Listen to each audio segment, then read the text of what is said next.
author of One Rental at a Time, available on Amazon and Audible. Let me get this mic out of the way. So, this is your daily financial news. This is a live news show that we do 7 days a week, every day of the year. We've actually been doing this for 2 years now, so you can go back and check out the channel, see what we talked about on various days. I don't do a great job of putting it in the playlist because I kind of record it, set it, forget it, move on with my day. That's why I do these things live, no editing. Again, these videos and all of my videos on the channel are made for you, whether it's the daily financial news, whether it's interviewing my multimillionaire experts Monday through Friday, whether it's our live session on Saturday, or my goals and community updates on Sunday. Everything on this channel is for you. I'm not trying to fight or win a YouTube algorithm. If that's something you like, do me a favor, give me a thumbs up, hit the subscribe button if you want some original content. Just be aware that if you do subscribe, I produce a minimum of 4 original pieces every day. So I am a high volume content person. I can do this because I'm a morning person and my wife is not. I'm generally up 3 or 4 hours before she is. So I do all of this in the morning and then just get on with my day once she is up and about. And I enjoy doing this. So let's have some fun. Just so you know, as I promised yesterday in the daily financial news, I did a outstanding interview yesterday evening. I don't do interviews in the evening very much. I choose to kind of separate my day between content creation and the rest of my life. But when you have the opportunity to interview 2 just treasures of people, really people setting the flipping game on fire, you do what you have to. And I interviewed EVC Homes, Aaron and Cletus yesterday. I won't steal the thunder of that interview, but realize, like lots of folks last year kind of set them back, but they didn't let that defeat them. They actually came out stronger. They had a record year in 2020 and have already on pace to have a record 2021. It's an amazing story to hear. Both Aaron and Cletus have been interviewed on this channel individually, and we've interviewed them together before. Highly recommend finding those videos, Aaron, Cletus, and or search EVC Homes. Just wonderful, wonderful individuals. On to the daily financial news. A couple of things caught my attention. First, a couple of earnings announcements that we've talked about. First, Pepsi. Remember we talked yesterday about Coke and I pontificated what Pepsi would be, and I nailed it. They beat top and bottom. Again, top means revenue, bottom means net income, earnings per share, whatever you want to say. But more importantly, we're starting to catch a trend, folks, and this is good news. Companies are starting to talk about the future. What did we lose last year this time? We lost forward-looking guidance, and that's a big deal. I'm going to give the analysts a break. Nah, I'm not going to give them a break. They suck. How many of our earnings reports have been off by like 50% or more? Just like, what are they doing? Throwing darts at a board? But anyways, now companies are talking about the future. That should make it easier for analysts to get a little bit closer. They have been flying blind because they were guessing maybe they were doing inventory checks or whatnot, but they weren't very good. The reason Pepsi has been doing so well is about 10 years ago, they started to, it might have been 12 years ago, they bought Frito-Lay and then Quaker, what is it called? Quaker Foods. They are not just a beverage company. See, Coke is very much a beverage company, where Pepsi is really not, right? They're a snack and beverage company. So they've been enjoying the snacking trend during this pandemic. So again, Pepsi has been doing quite well the last 4 quarters. Other one is Zillow, right? We're in the real estate business. Lots of us use Zillow. I play with Zillow every once in a while to see what houses are worth. I don't believe them, but somebody sends me an address and I might, wonder what that house is worth. We do it. We all do it, right? But they beat top and bottom. And again, they gave a good guidance about what is coming. So this is just more information about what I've been saying for 60 days. If you've been watching the channel, Q1 will be better than Q4, Q2 better than Q1, Q3 better than Q2. So it's going to be interesting to watch. Reddit, right? The Robinhood crowd, retail investors are at it again. This time they have focused on pot stocks, specifically Tilray. I think it's up 50% just yesterday. Folks, this Reddit trade is real. Reddit trades are going to make people money. Please, please, no longer think things are going to the moon. If you get a hot day, take at least some profits. Take your original capital back, minimum. Take half your shares off the table and maybe leave the rest, if not cash out entirely. Hopefully you've learned from GameStop AMC that sometimes prices go crazy. Some of that's because of demand. Some of that's because hedge funds are playing you for a sucker. They're running the stock. So again, let's not repeat mistakes. If you lost a little money on AMC or GameStop or other, learn the lesson.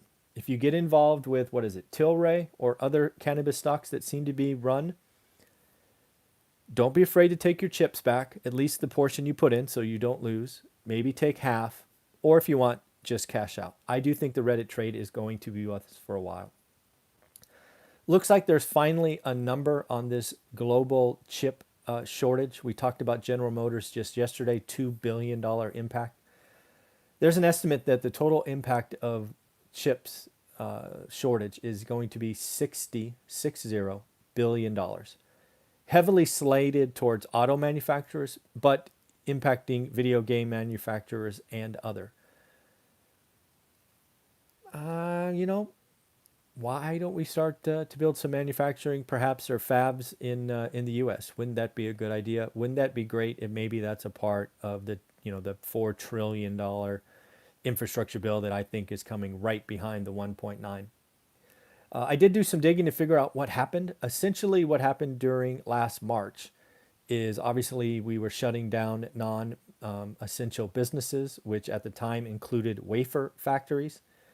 And what happens is there's a 26-week backlog from wafer creation through the whole process of moving chips.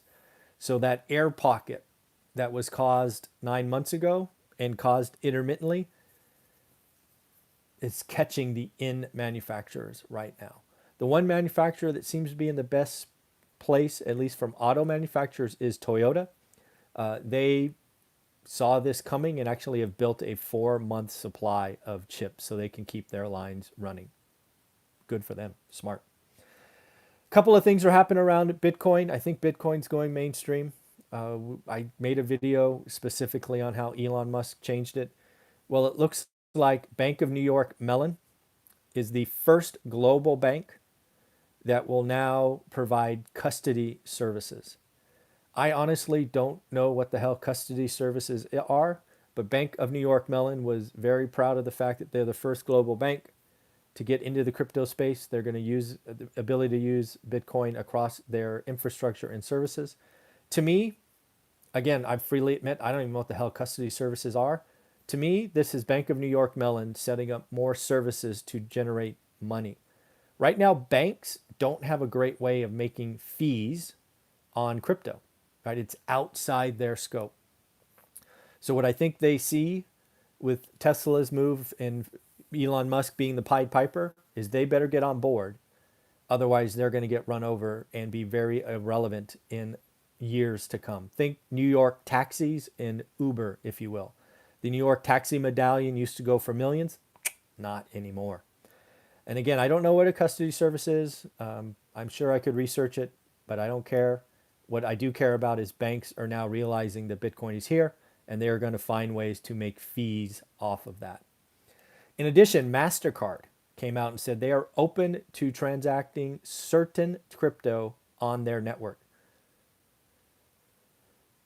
Think about companies that were like anti-crypto in the past because it was like, hey, you're gonna impact my business. Now they're saying, oh my God, I better react and be a part of this. PayPal and whatnot did first. Now you have MasterCard. How soon do you get Visa and then American Express? This is going mainstream. Again, as I said in Elon Musk video, zero is off the table. It just is, in my opinion. Jerome Powell is out there talking nonsense again, in my opinion. He is saying that we're a long way from fixing the unemployment problem. And basically, he's going to have to keep rates low for years. I just got to say it. I think he's wrong. I mean, yes, we have problems in the unemployment market. Where I think he is wrong is he can't keep rates low as long as he wants. He is hoping and praying and hoping we're not paying attention. If you just look around you, inflation is already here. It's already here, folks. They're hiding it from you, and it only gets worse. As the economy gets better, that $1.3 trillion that we talk about from the American consumer is going to start to move. The people that have been stuck at home are going to sell. We are going to see inventory. We are going to see a booming economy. Jerome Powell, you're not ready. And you got Janet Yellen freaking spending like she's drunk. Oh, it's going to be bad. Oh, it's going to be bad. A couple other things I want to talk about. First off, a lot of places have been in this kind of pandemic environment for almost a year, if not more. We've got to realize the mental health aspect on this, right? Both our kids, right? They've been out of school a year. They've been trying to do online learning. Both our young kids and kids in college, their lives have been disrupted. Our lives have been disrupted. I can only speak for myself. I got into a funk 45, 90 days ago. It wasn't a good place to be. So I just wanted to share how I got out of it because I feel so much better. First, I had to change my morning routine. I've had the same morning routine for 20 years. It basically is wake up without an alarm clock before 6 a.m., go make a pot of coffee, read the financial information, and lately, the last 2 years, come talk to you. The information was getting so negative. Everything I was reading was so negative. It became a part of me, and I don't like that. I'm generally a positive person. So I changed my routine. In 20 years, I haven't changed. Now I read first. Right? Just that simple change has put me on a much better path, and I feel much better. So if you are feeling personally like in a little bit of a funk, change something. I suggest changing something in the morning. At least it has worked for me. It has set my day on a much better path. Change the morning routine if you can. And if you happen to be watching this channel and interested in real estate, no better thing to start learning your market. All right? Wake up, get some coffee, look at your market first thing. Take some notes. Just shock your day, shock yourself. Just get out of the routine if that's where you are. Again, focus, learn your market, see what changed. I think you would benefit what is going on.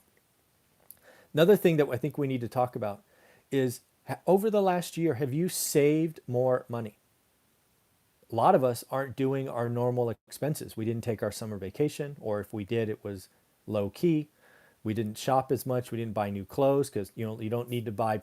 You can wear sweatpants. You just need a dress shirt for Zoom calls. What is going on? Look at your budget the last year, what you've spent and or saved, and realize, can you do that going forward? Challenge yourself. A lot of people don't realize that book behind me, One Rental at a Time, the only reason we got to financial freedom is because we started living below our means. A lot of people think we learned our market, we did 1031s, hundreds of units, but the lubrication of that process was constantly looking at our family budget, fixing the leaks, and living on less. Now we can do what we want, but it does take that. So again, look at what you've been doing the last year and see what's going on. A couple other real quick things. Microsoft is in talks to buy Pinterest, or at least rumored to buy Pinterest. I think that makes sense. I do think Pinterest is acquired by someone. I think Microsoft will have the easiest go of it. I think Facebook would get declined for monopoly-based things or whatnot. But it does make sense. I could see Microsoft picking up Pinterest. And of course, jobless claims disappointed really on two fronts. First off, they came in at 793. We can't accept this. It's been above 700 grand for almost a year now. It's just terrible. The estimate was for 760, so a miss by 4% or so. And then last week was raised to 812. Again, not good. The worst part of this is we have 20.4 million people. 20.4 million people receiving some kind of aid. That's just sobering. A lot of that's in hospitality, restaurants, small businesses that have shut down. It will get better from here.